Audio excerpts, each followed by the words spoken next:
Hello team, welcome to another ATP Geopolitics video with myself, Jonathan M.S. Pierce. This is a US political and European political update concerning our good friend Elon Musk and his declaration of war effectively against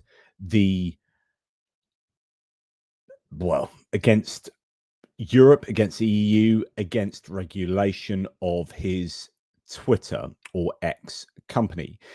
I've talked to you a number of times about how you can read all sorts of activity from the Trump administration in terms of, or in the context of, tech companies and tech oligarchs like Elon Musk, David Sacks, and Peter Thiel wanting freedom to wield their power. And they have the American political system in their pockets. That's why Elon Musk spent, what was it, 240, 290, whatever million dollars on supporting Trump in one way or another, or the Republican Party, so that they got into power, because then he can dictate the direction of travel for the American government and foreign policy for the American government. The return on investment is a lack of regulation in the US, and the US government acting as not just PR, but acting as actually a marketing force for example, X, and probably many other of his corporate entities as well, or private entities. So the US then goes to Canada and says, right, we're doing a trade deal with you. You have to get rid of your digital sales tax. So you're going to put taxes on our tech companies. We can't have that. They go to the EU and say exactly the same. And if you want to regulate our tech companies and, accuse them of disinformation, and if you're going to hold them to account in terms of not going after, say, Russia using Twitter for a platform to disinform, we're gonna find you, says the EU to X, and then the American government says, well, no, you're not. Otherwise, we're going to punish you in a trade deal. And so the American government is an extension of these corporate and private entities that wield inordinate power. So when you look at the national security strategy that's just come out and you see it attacking Europe, it's attacking Europe on account of Europe wanting to hold these entities to account. Once you understand that, so much makes sense of what the US is doing, of what JD Vance is saying. Remember, JD Vance, the vice president, was put into that position by people like Peter Thiel and these tech oligarchs, influencing people like Donald Trump Jr., so that they advocated for JD Vance to be the vice president. Donald Trump didn't give a hoot about JD Vance, didn't know really who he was. Peter Thiel took him on as a protege, put him through, gave him a job, then funded him to be the senator for Ohio, and then got him to be vice president. And JD Vance is acting on behalf of the tech oligarchs. That's how it is working. So when he goes over to the Munich Security Conference and says the biggest enemy to Europe is not Russia, but it's your own selves, it's your attack on freedom of speech. Meanwhile, the US has been going through attacks on freedom of speech themselves for the last 10 months. Quite astonishing. There is so much hypocrisy at the root of this. But my goodness, once you understand this fight, you understand why the American government does what it does. Right, let's go and look at some of the details here. Because the EU has now fined X, and Elon Musk is going batshit crazy about this. And you are seeing political players, as in JD Vance, again, vice president. You're seeing Under Secretary of State and indeed the Secretary of State, Marco Rubio, Christopher Landau, attacking Europe for what Europe is doing in terms of upholding their digital legislation and regulation. Before we go there, though, please remember to like, subscribe, and share. That makes a heck of a difference, and it keeps you in the loop. Thank you very much for those who have done so. Right, let's look at the finer details.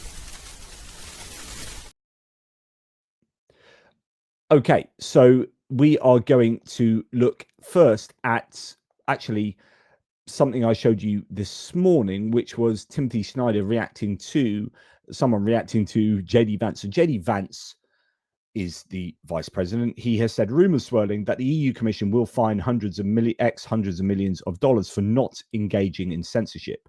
The EU should be supporting free speech and not attacking American companies over garbage. David Kay responded to that. American reporters, you've got to call bullshit on this. Vance, purveyor of hate and propaganda, wants the public to believe rules on, for instance, transparency in advertising and forms of deception on X are censorship. Don't fall for it. Timothy Snyder says agreed. And it's not only improper for American elected officials to tell other people around the world that what is right and wrong. It goes from improper to humiliating when the American elected official is just doing PR for a company. And it goes from humiliating to malicious when the main produce of the company is oligarchical fascism.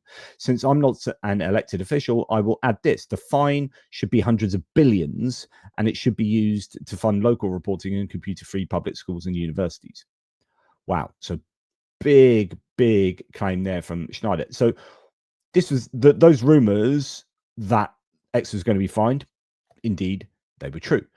Financial Times here says Elon Musk's X fined 120 million euros, about $140 million, by the EU for transparency violations. Penalty under blocks Digital Services Act risks escalating tensions with the US government. And actually, this could well be the last straw for relations between the two, because the US has so much invested. Well, invested is probably the wrong word. The spider web is so tangled.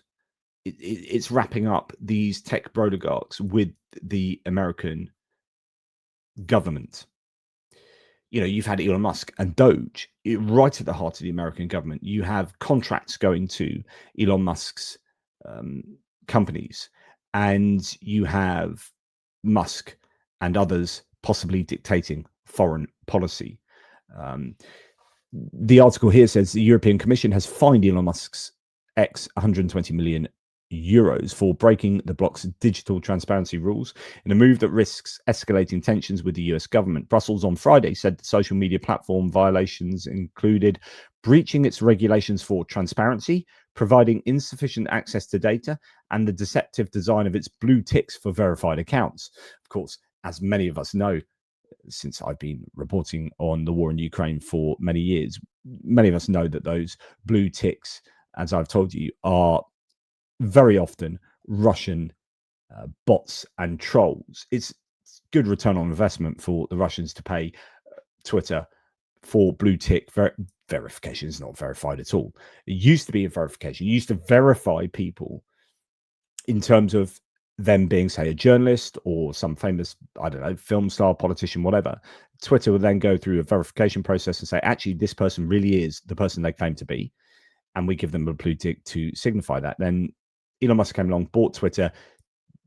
People pulled out for advertising, and it became a bit of even more of a cesspit.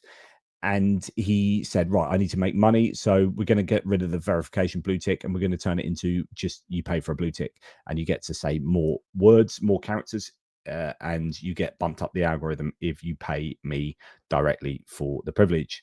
And so that then opened the door for people like Russia to say, well, if we pay Elon Musk to have blue ticks for our troll and bot accounts, then we're going to get bumped up the algorithm, up the priorities list, and people will get our disinformative statements and claims and propaganda pushed up their feeds. So we will feature far more, and we can propagate our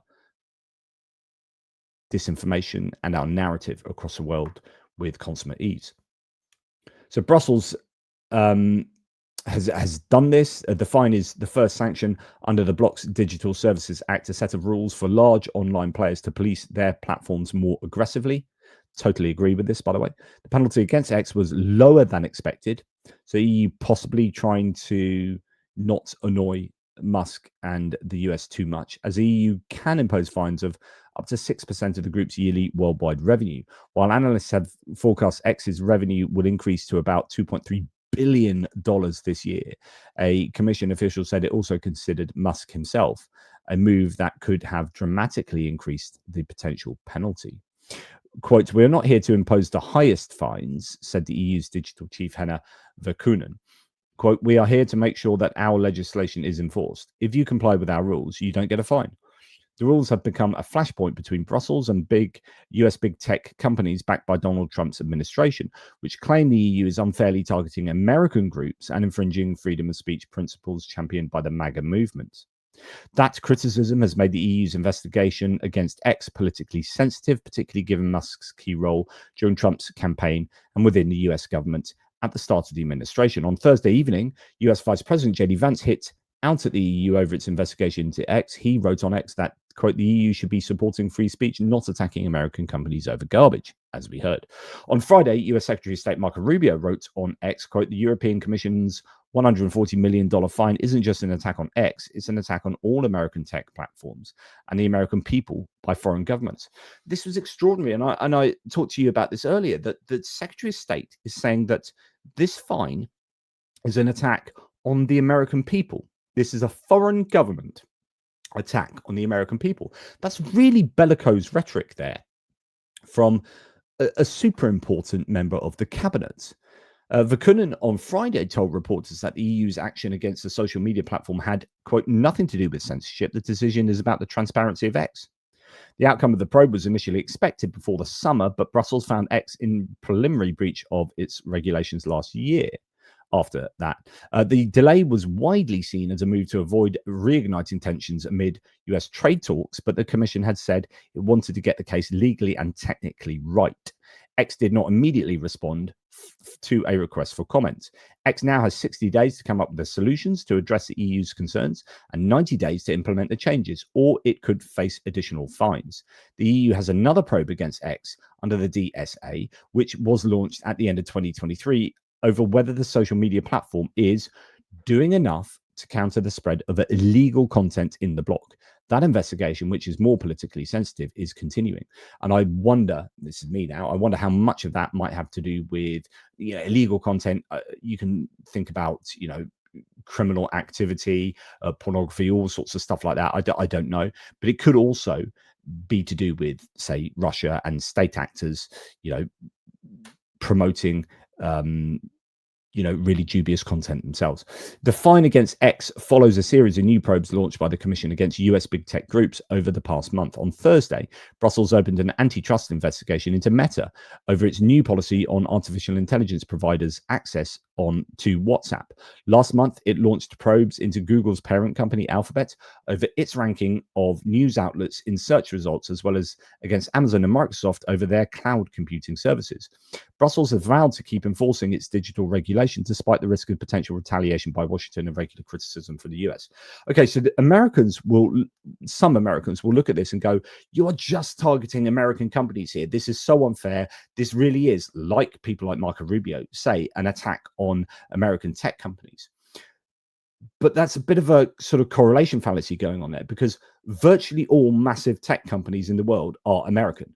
I mean, I was going to do a video on how Europe is trying to fight back in the tech domain, because actually America is vastly superior to Europe in terms of tech. TLDR News have done a whole bunch of videos on this recently about how America does have that massive dominance, but there's a bit of a fight back going on.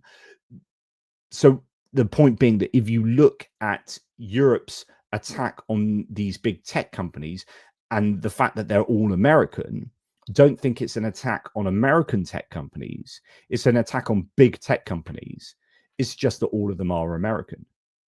So think of all the big social media companies and all the cloud service companies, and I could list loads of different subdomains there, and just wonder which country these are set up in, who owns them, etc., and they are invariably American based. It's just the nature of the beast. And so if you are going to tackle this incredible locus of power that these companies represent, then you are pretty much necessarily going to be attacking well, not attacking, but you're going to be attempting to regulate American entities. Right. So X gets $140 million EU fine for breaching content rules, but TikTok settles. X was fined 120 million euros by EU tech regulators for breaching EU online content rules, says Reuters. The European Commission said its laws do not target any nationality and that it is merely defending digital and democratic standards, which usually serve as a benchmark for the rest of the world. Now, you have Viktor Orban coming. So, you know, what's really interesting here is, what do people that you know are, I guess, ne'er-do-wells, right? Political ne'er-do-wells. What are they saying? And you basically want to be on the other side of the coin to them. So if Viktor Orban comes out and says something, you can bet your bottom dollar he's going to be on the side of the bad guys. If Dmitry Medvedev or Kirill Dmitriev comes out, or, you know, as Russians, if they come out and say something, you know, you want to be on the opposite side.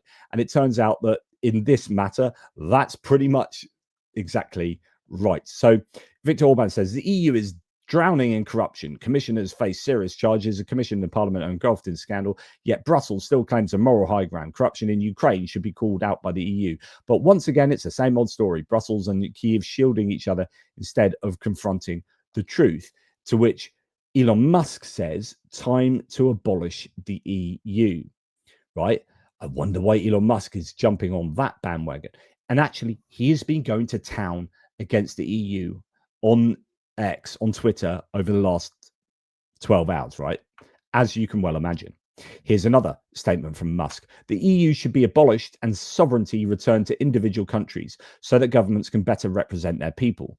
Now, I've seen a few comments back to Elon Musk on this. I don't know if... No, some people have said back to Elon Musk, the only reason you're saying that is because it's easier to bully 27 individual countries that are much smaller than it is to bully the EU. And this is one of the strengths of the EU. One of the benefits of having the EU in existence is that as long as it's not completely malign, right, the EU, it's going to be fighting on behalf of us, the citizens of the EU. I'm not in the EU, but imagine, just for the sake of argument, fighting on behalf of us against massive, again, to use the word, entities that might have too much power. So the EU is big enough to be able to deal with and stand up to big tech and stand up to the United States. The UK coming out of the EU is unable now to stand up to the United States. So we kind of capitulate and have to bow down to the bullying activities of Trump maybe in the trade sphere, right? Because we are not now part of something that is significantly powerful enough to be able to do this kind of stuff. Elon Musk looks at the EU and says, "Well, you're too big and powerful and you're standing up to me. I think we should abolish the EU so you're all individual countries. And I'll tell you what, I am the richest man in the world. I have GDP. I have more wealth than the GDP of some of these countries, right? And so, you know, I can bully these countries individually, but I can't stand up to the EU. So, of course, he's saying things like this. But this is really sort of, again, bellicose rhetoric. The EU should be abolished and sovereignty returned to individual countries so that governments can better represent their people. We have Geert Wilders, because we know that Elon Musk is just a far right wingnut, right? He says more and more overtly racist things with each passing week. He favors AFD, PVV in Netherlands, AFD in Germany, Rassemblement National in France. He just really likes right-wing populists. He was talking about how South Africa is overtly racist against white people and blah, blah, blah, blah. You know, you can pretty much guess his view on anything involving race, etc., etc. So here we have Elon Musk saying to someone saying, Naval saying, make Europe worth defending again. What exactly are we defending Europe from? It's it isn't totally clear, says Elon Musk. Geert Wilders comes out and says, nobody elected you. You represent no one. I don't know who Geert Wilders is talking to. You are a totalitarian institute and you can't even spell the words freedom of speech. We should not accept the finding of X, but abolish blah, blah, blah. So he's obviously anti-EU, to which Elon Musk says, absolutely. The EU Commission worships the god of bureaucracy, smothering the people of Europe. Derek Tanis very, very poignantly says, Elon Musk, who every so often praises a Chinese communist dictatorship, has now spent the last 24 hours ranting nonstop about Europe. That is a very important point. We're going to return to that in a little while. Now, this has annoyed Radoslaw Sikorski, the foreign minister for Poland. Elon Musk said, how long before the EU is gone? Abolish the EU. Radoslaw Sikorski says, go to Mars. There's no censorship of Nazi salutes there. Ouch. Of course, Musk famous for doing several Nazi salutes. And Radoslaw Sikorski saying, hey, you won't get censored for that if you go to Mars. Just sod off to Mars. Yoni Escola says, best answer of the day to Poland's Radoslaw Sikorski there. Actually, he's come out and said something else. So going back to this idea that whatever Viktor Orban says or Dmitry Medvedev says, you want to be on the other side. Elon Musk says the EU should be abolishing sovereignty, return to individual countries, etc., etc. Dmitry Medvedev says exactly. Elon Musk is saying what the Russians want him to say. There's perfect alignment there. This is music to Medvedev, to Putin's ears. Go for it, Elon Musk. That's exactly what we want you to say. Radoslaw Sikorski, again, Polish foreign minister, again says, if anyone still had doubts about who all this anti-EU talk about sovereignty serves, those who want to profit from sowing hatred and those who want to conquer Europe. This is all serving the Russians. Then we have, and like I said, you've got not just oligarchs, big tech people talking in these terms, but you have the American administration, J.D. Vance. Marco Rubio should be more sensible than that, but no. And his underling, Christopher Landau, the Deputy Secretary of State. He said, my recent trip to Brussels for the NATO ministerial meeting left me with one overriding impression. The US has long failed to address the glaring inconsistency between its relations with NATO and the EU. These are almost all the same countries in both organizations. When these countries wear their NATO hats, they insist that transatlantic cooperation is a cornerstone of our mutual security. But when these countries wear their EU hats, they pursue all sorts of agendas that are often utterly adverse to US interests and security, including censorship, economic suicide, climate fanaticism, open borders, disdain for national sovereignty and promotion of multilateral governance and taxation, support for communist Cuba, etc., etc. This inconsistency cannot continue. Either the great nations of Europe are our partners in protecting the Western civilization that we inherited from them, or they are not, but we cannot pretend that we are partners, while those nations allow the EU's unelected, undemocratic, and unrepresented bureaucracy in Brussels to pursue policies of civilizational suicide. Holy shit, right? Not only is the national security strategy completely against Europe, but we are now seeing major politicians, major members of either the cabinet or associated with the cabinet, like their deputies here, the Deputy Secretary of State coming out and basically saying, we're at war with Europe. This is exactly what Russia wants to see. This is, I did a video on the divorce the other day on the divorce of Europe and the US, and it really is happening. These are desperate times. And do you know what? Elon Musk is at the bloody heart of it. And it's not just Elon Musk, it's his South African buddies, David Sachs and Peter Thiel. Peter Thiel is J.D. Vance, as far as I'm concerned. David Sachs, Mr. Crypto here, who's Mr. I love Russia and I hate Ukraine. He says Europe must defend free speech or we don't defend Europe, in reply to Christopher Landau there. In other words, we must defend Twitter or we don't defend Europe. If you know, we put Twitter above Europe. That's what he's saying there. Yoni Escola, all Russian assets in the West have been activated to attack the EU. And that's what we're seeing. These are Russian assets. I mean, they really are. Whether they're doing it on behalf of Russia or not is kind of irrelevant. They're aligned. They're just perfectly aligned whether it's, through nefarious means or just natural alignment. Now, where it gets pretty bloody fascinating is under Elon Musk, Twitter has approved 83% of censorship requests by authoritarian governments. So it's banging on about democracy and freedom of speech and censorship. But anytime an authoritarian government has come to him and asked for Twitter to be censored, he has agreed.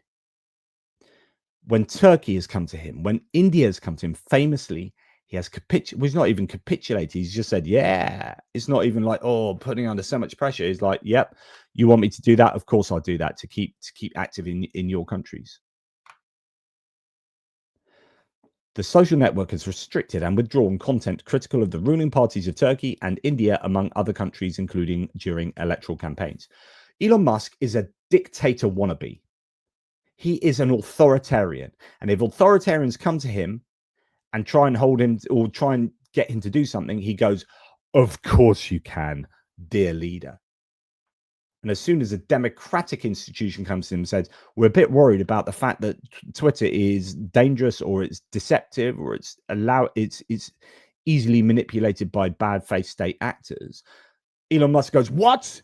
You bastards, you should cease to exist. Turkey and India, yeah, they're all right. Yeah, I'll do whatever they ask me to. And what does he say about China and Russia? This is a list of social media platforms banned or restricted in Russia: X, Facebook, Instagram, YouTube, Snapchat, LinkedIn, Discord, Signal, FaceTime, WhatsApp, Viber, Telegram. What does Elon Musk say about that? What does Elon Musk say about the fact that Twitter X is banned in Russia? Oh, nothing. He says nothing. Instead, he has a go at the EU for regulating Twitter, not banning Twitter, but saying you've broken our rules, and those rules are put in place to make it safer for our population. These are good rules. He goes nuts. He's never said a bad thing against Russia, though. Never said a bad thing against Russia. Genocidal, dictatorial Russia. Or China. Oh, China allow him to operate a big Tesla factory there. Oh, natural resources coming from Russia and China. And this did happen.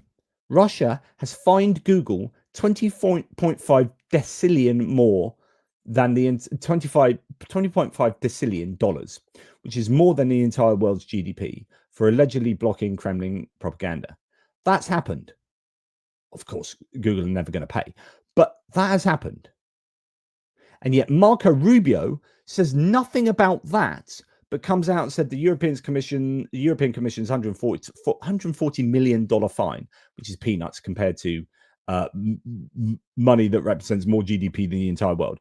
$140 million fine isn't just an attack on Twitter, it's an attack on all American tech platforms and the American people by foreign governments. The days of censoring Americans online are over. Really bellicose rhetoric. Didn't seem to say much about Google being fined that much money, $20.5 decillion by Russia. Oh, no. Then we have Kirill Dmitriev. But although actually both will be doing this. The irony, Dmitriev comes out and slags off the EU. EU bureaucrats have turned into enemies of free speech, enemies of Western civilization, and ultimately enemies of themselves, replying to Elon Musk, who said the EU woke Stasi commissars are out to understand the full meaning of the Streisand effect. Secretary Marco Rubio saying what he said just then. Kirill Dmitriev says EU's fatal mistake, choosing censorship over debate, ideology over reality, mass migration over security, and green dogma over industry. All of these MAGA talking points. Tick, tick, tick, tick, tick. The irony is, of course, Twitter is banned in Russia and he has to use a VPN because Russia have censored Twitter. So he's VPN'd himself to say that from France. Scare quotes, France. Oh, the irony. Dmitriev uses a VPN to access Twitter in order to criticize the EU for censorship against Twitter. He needs to use VPN because Twitter is banned in Russia. Honestly, it's incredible. And I've just opened Twitter here, so this is me opening it, and getting these. So these are the first like 5 things on my feed. Kirill Dmitriev attacking Europe and replying to Elon Musk, as mentioned. And then, luckily, people doing community notes on the claims, because, of course, the Russian government has banned Twitter. Russian citizens cannot access X without a VPN service. You've got someone noting that Elon Musk is going nuts. He's crashing out, as they mentioned. He's going crazy about how long before the EU is gone. EU should be abolished. EU bureaucracy is slowly smothering Europe to death. Abolish EU, etc., and reposting all sorts of memes and posts. Poland's foreign minister getting retweeted. Elon Musk going on about, the South African government is super racist against anyone who isn't black. Just a fact, literally in the laws. Just imagine serious Europeans proposing to Americans to disband the United States. Sounds stupid, right? Exactly. It's endless stuff here. Yoni Escola talking about Pavel Durov, who is the French-Russian owner of Telegram, who says the EU exclusively targets a platform that hosts inconvenient or dissenting speech. Telegram, X, TikTok platforms that algorithmically silence people are left largely untouched, despite the more serious illegal content issues. Of course, that's largely bollocks. Yoni Escola, being Pavel Durov in 2025 means exclusively lying and complaining about EU regulation while never addressing censorship in Russia or China, acting like a true Russian propagandist. Just incredible. And it's going on and on and on. Why are so someone replying to Marco Rubio, why are journalists not allowed to enter the Pentagon anymore? Asking for American colleagues. So Marco Rubio attacks Europe for freedom of speech issues, and yet Pete Hegseth demanded that the Pentagon has to have oversight over anything printed by media acting from the Pentagon. So all of the mainstream media left the Pentagon because they didn't want to have to sign up to that, and now they've just got a bunch of obsequious influencers and yes men who would just say whatever the Pentagon wants them to say. And you have these people like Marco Rubio having the audacity to make their criticisms.